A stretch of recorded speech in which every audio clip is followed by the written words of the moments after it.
Hey guys, finally got around to working on my Mad Max car number 3. Got a lot of support and constructive criticism on the last two, and hopefully the same goes for this one. This Mad Max car started its life as a shoebox. I'm not sure why it's named that, but I'm sure Mattel has a great reason.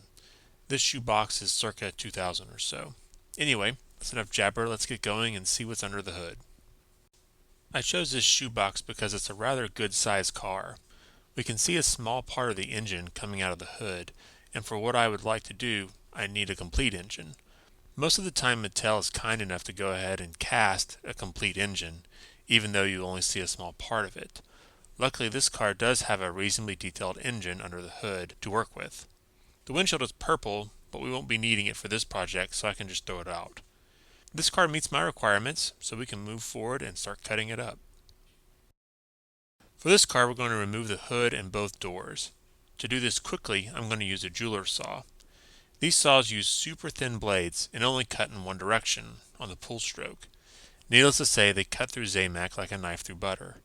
To use one, you have to take the blade off one side and then thread it through whatever you're going to cut, in this case a window, and then reattach the blade and then retension it. They're fairly easy to use with one caveat. The blades are very delicate, so binding them in any way usually will break them. To keep the car still while I'm doing surgery on it, I have it clamped into a vise with a rag.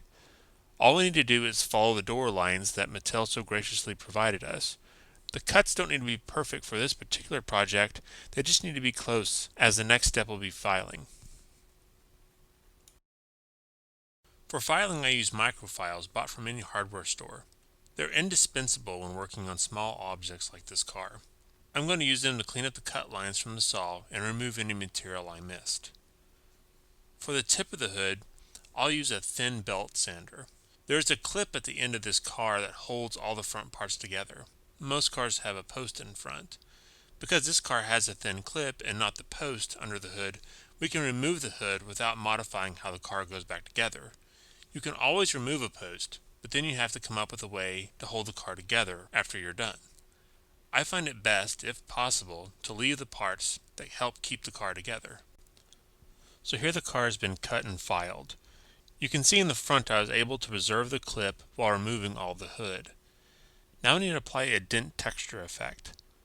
I want this car to look like it's been rolled down a hill sideways, and then someone used a hammer to beat it back into shape.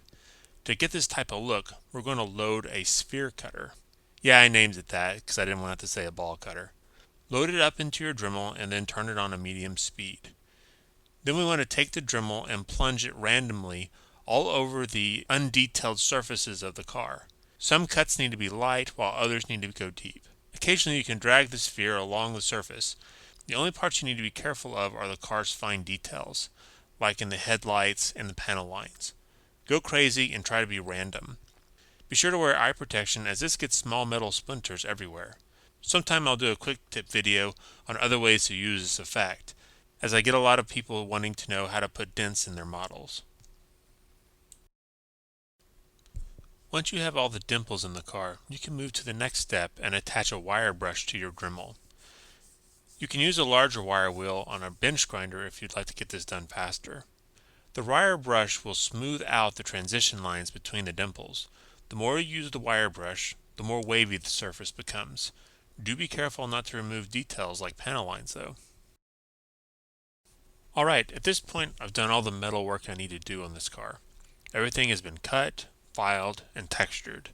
I'm pleased with my dents, but if for some reason I was not, I can use the sphere cutter and wire brush again until I get the exact effect I want. As I said before, please be very careful. Some of my worst injuries have come from using Dremel tools. Super sharp tools, spinning super fast, and a very mobile tool is a recipe for disaster. Now we're going to add some decals to the model. I've temporarily put the car back together with its new base and wheels. This is to give me leverage when applying the decals.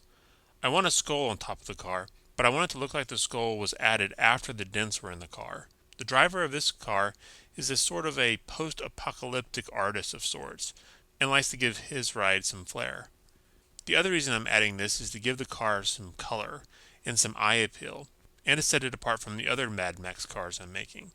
The skull is a dry transfer decal used on Pinewood Derby cars. I've used it in another video, but this time we're really only using the skull. The other parts of the decal will not be used.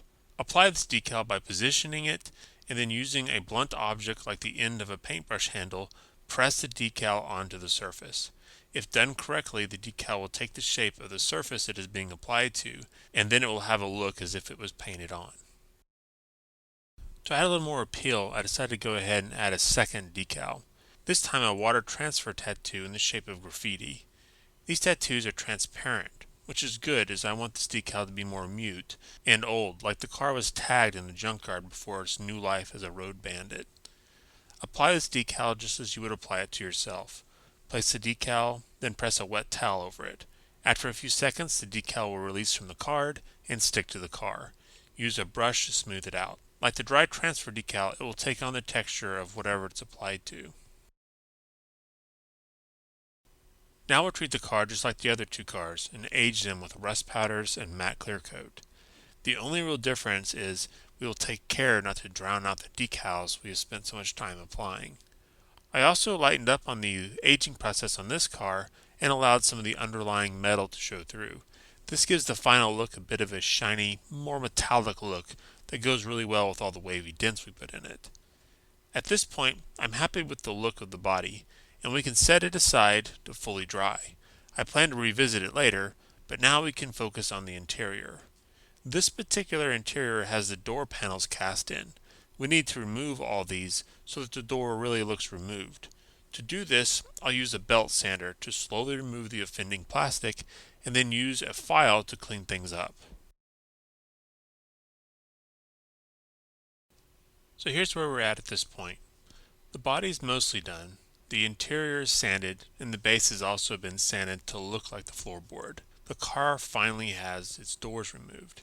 These wheels are from another shoebox I found after I had already started this car, so I just stole the base from that car and used it on this one. The white walls seemed appropriate, though they'll be pretty dirty later. Now we need to focus on painting the interior and base. I'm going to paint the seats red, once again to add color, and then use black paint around the engine and paint in the grille. For the base, I'm just going to age it like the body, and I'll save the wheels for later. Once the paint is dry, we can add an oil wash to help show off the details in the seats and to give a more grimy look to the interior. I will also add some oil wash to the floorboard, just as a good measure. You've all seen me do this a dozen times before, so we'll skip ahead. While the oil wash dries, we can now shift our attention back to the body. I have some of this wire mesh and have glued some into the front and rear windows. To do this, I cut the mesh and then aged it, going heavy on the rust powders, as I want the bars to look like they're heavily rusted. Once that dried, I then glued them into place using super glue. All that's left to do in this car is dusting the wheels and body and any final details you wish to add. In my case, I airbrushed black paint over the engine to dull down some of the chrome. I also added some rust powder to the front and rear windows to make the bars look like they're corroding away. This is also to give contrast, as having a whole lot of rust in one area makes the areas that are not heavily rusted stand out more than if the rust was missing. Once everything was set, I sprayed it one more time with matte clear coat. Alright, so you're looking at the final piece. This car took substantially longer than the last two, but I hope that reflects in the final product. If you have any ideas or suggestions, please leave them below. The same goes for questions. I'll try to link to all the other videos that go into detail on specific processes I may have glossed over in this video. If you like this video, then please give it a thumbs up. That really helps me out. Thanks a lot for watching, and I'll see you guys next time.